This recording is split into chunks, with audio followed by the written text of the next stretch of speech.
Nagpatawag kamakailan ng second quarterly dialogue para sa taong 2024 sa Palayan City, Nueva Ecija ang mga administrative officers o AOs ng Department of Public Works and Highways o DPWH sa Region 3 na pinangunahan ng Nueva Ecija at Aurora District Engineering Offices, DEOs. Nakasentro ang dialogo sa mga pangunahing issue ng human resource tulad ng pag-upgrade ng mga grado ng sweldo ng mga tauhan ng contract of service at pagtukoy sa mga karapat-dapat na individual para sa pagsasanay at mga seminar. Pinuri ni Human Resource and Administrative Division HRAD OIC Chief Attorney Aiko Chris Malyari Argel ang mga AO na tinagurian niyang mga hindi sinasadyang bayani para sa kanilang dedikasyon at pagsusumikap.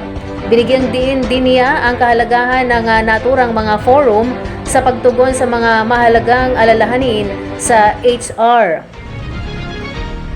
Itinampok din sa dialogo ang mga update at talakayan mula sa Human Resource Management, Human Resource Development, Records Management, Supply at Property Management at CAS Section Chief na lahat ay nagalayong tugunan ang mga importanteng issue at standardize ang mga proseso sa 16 na DEO sa Central Luzon.